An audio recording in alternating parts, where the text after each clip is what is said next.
Okay, this is my video on disease and environmental sustainability in Uganda. Going over to Uganda. Now, in Uganda, there has been, earlier this year, there's this breakout of a really horrible disease called Ebola, and it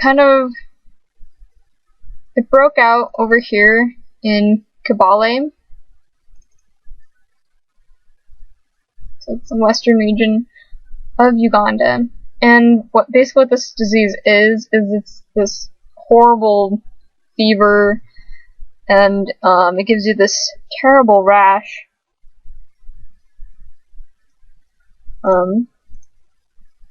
Like here, it will show, this is kind of what it'll start looking like, and it'll go over the entire body, and eventually they start opening and breaking out, and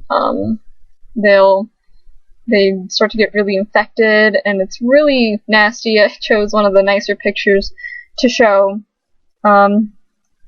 This is what the virus looks like, and it's very contagious, and so they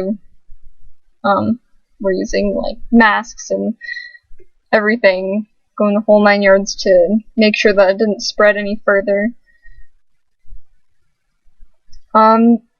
And this disease, they just want to be sure, like with all the masks and everything, and full bodysuits, because the disease is spread through direct contact with blood or other body fluids, and since it basically is the skin opening up, it would be very easy for blood to get spread out onto other things, and so they wanted to be very careful with it, especially since they didn't know quite how to handle it at first. And so the statistics on it is there have been 10 laboratory confirmed cases, 13 probable cases, and there have been 16 deaths because of this disease. So, getting off of diseases, because it's kind of depressing, we're going to go over to some of what the UN has been doing for environmental sustainability. There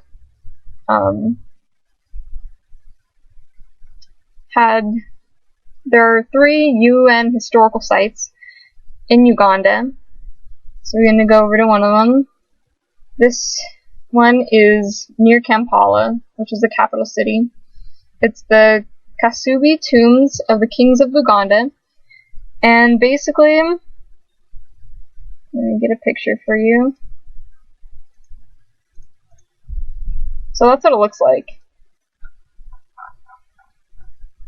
And what it is it's this giant dome where there are bodies of royalty, and it's a very religious place. So a lot of people go there to like pray or to worship, and a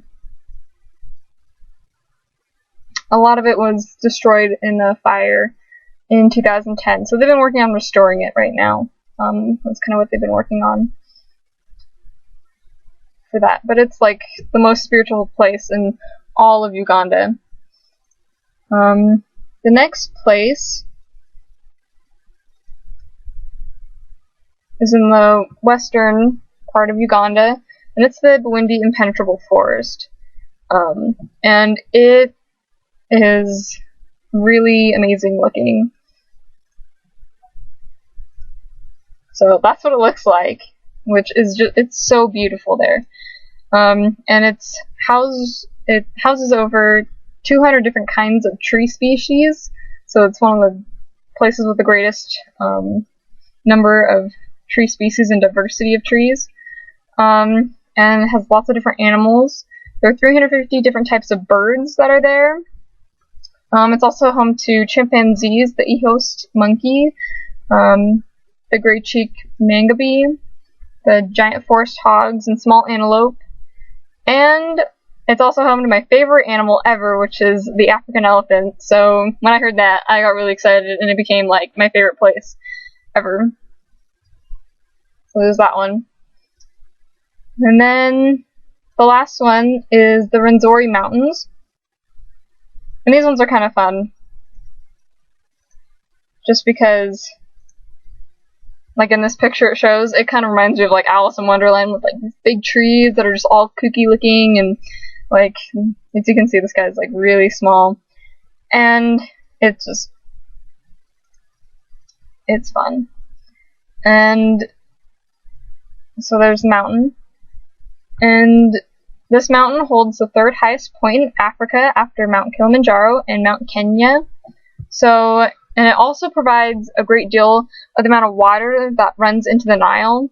And so that is like super important, that they get like snow here and everything, and so that way when it runs off, it'll go into the river, and that is a water source for a lot of people. And so it's really important to keep this place really healthy, according to like wildlife standards and stuff.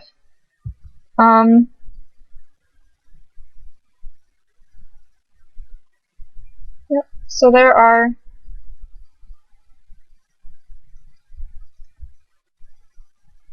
those.